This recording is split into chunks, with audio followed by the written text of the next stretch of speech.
으로 내몰지 않도록 모든 그리스도인들의 연대와 예언자적 활동 속에 함께 하소서. 얼마 전 세 모녀가 생활고로 자살하는 가슴 아픈 사건이 일어났습니다. 이분들이 기초수급자 신청을 했거나 관할 구청이나 주민센터에서 이 상황을 알았더라면 정부의 긴급복지지원 제도를 통해 여러 지원을 받았을 텐데 그러지 못해 정말 안타깝고 마음이 아픕니다.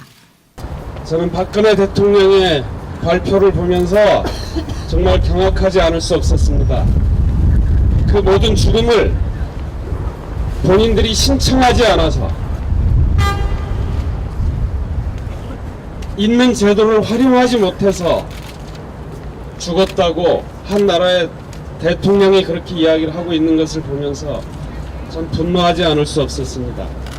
저는 이 죽음이 일어나기 전에 국민기초생활보장법상의 최저생계비 제도, 이것은 우리 국민들이 한 인간으로서 최소한도의 존엄한 삶을 유지하기 위한 최후의 보루인데 그 제도를 후퇴시키려고 하고 실질적으로 철폐하려고 한다는 소식을 듣고 시민사회 종교노동 단체들이 모여서 분명히 경고를 했습니다.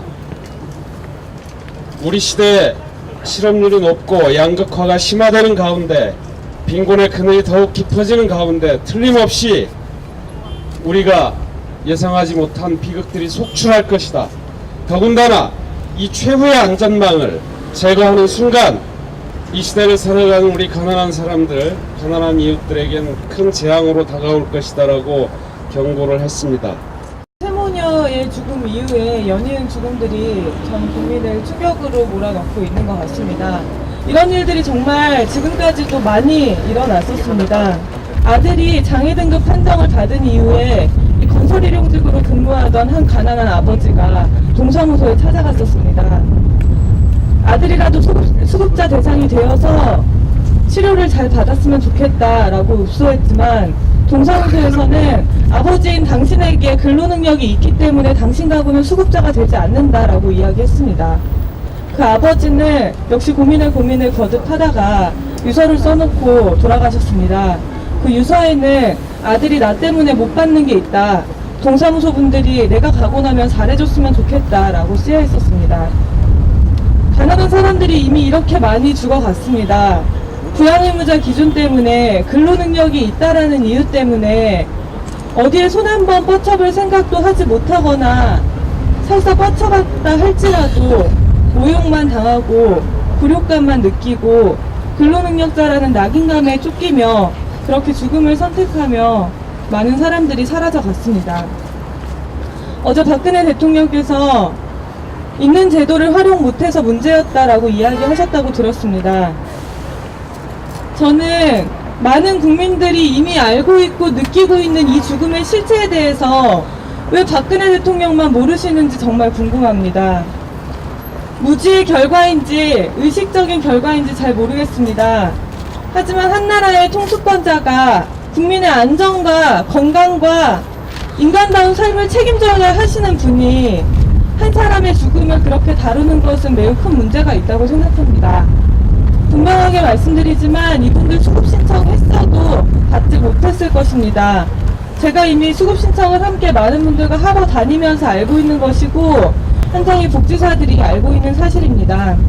근로능력자로 구성된 3인 가구가 단 한 푼의 소득이 없는 상태에서도 수급을 받을 확률은 거의 없다, 아니 없다라고 보셔야지 맞습니다. 긴급지원제도요? 있기는 하지만 이 가구 긴급한 상황이라고 보였을 확률이 또 매우 낮습니다. 아무 소득이 없는 상태다라고 아무리 설명을 해도 왜 당신 딸 일하러 가지 않느냐라고 면박만 받고 돌아왔을 확률이 크다는 이야기입니다. 이런 상황이 반복되고 있는데 보건복지부와 정부에서 내놓은 대책은 홍보를 강화하라입니다. 지금까지 홍보를 강화하지 않은 적이 있었습니까? 그렇게 해서 나도 받을 수 있나 가보면 뭐합니까? 기준이 그렇게 높고 장벽이 높아서 가난하게 사는 사람들도 떨어지고 마는데요. 2011년도에 새남매 사건 기억하십니까? 화장실에서 호적 등록도 없었던 막내 아들과 새 남매가 살아가는 이야기가 한 방송에 보도가 되면서 전 국민을 충격에 몰아넣었습니다. 그때 당시에 보건복지부 지금과 똑같은 대책 내놨습니다. 통반장들에게 마을 조사 잘하게 하겠다, 포스터 붙이겠다, 소외된 이웃 발굴하게 하겠다, 사각지대 없애겠다, 홍보 열심히 하겠다. 당시 사각지대 발굴해서 전국에 만여 명의 사람들에게 긴급지원 실시했습니다. 그것이 끝이었습니다.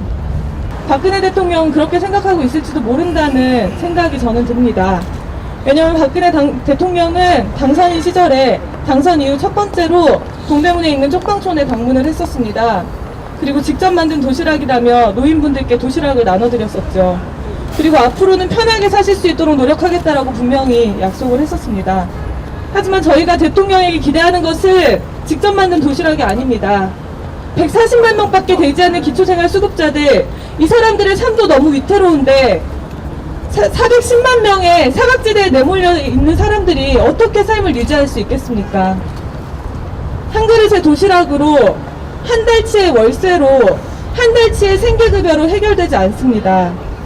안정적인 지원과 최소한의 인간다운 삶으로 앞으로를 꿈꿀 수 있게 하는 이런 지원 제도가 없이는 절대 빈곤 문제 해결되지 않습니다.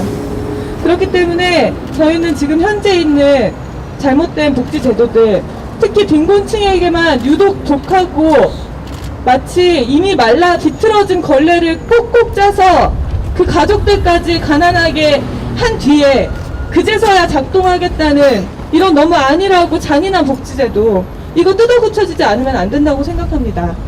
빈곤층에게 부양의무자 기준도 근로능력도 아닌 기준 없이 인간다운 삶을 충족받을 수 있는 그런 지원을 가질 수 있도록 노력을 해야 합니다. 그리고 무엇보다 아까 말씀해 주신 것처럼 기초생활보장제도 더욱더 후퇴시키려고 하고 있습니다. 이 상황 꼭 막아야 합니다. 잘 알고 계셔야 됩니다. 수급자들이 반대하고 있고 이 제도를 알고 있는 사람들이 반대하고 있습니다. 절대 이 제도 통과되어서는 안 됩니다. 제대로 된 기초생활보장법의 개정과 특히 부양의무자 기준 폐지 없이 빈곤 문제 해결되지 않습니다. 여기 계신 분들과 또 세모니아를 기억하는, 추모하는, 이 죽음을 슬퍼하고 있는 국민들과 함께 빈곤 문제 제대로 해결할 수 있도록 앞으로도 끝까지 노력하도록 하겠습니다. 정부는 더 이상 가난한 이들을 죽음으로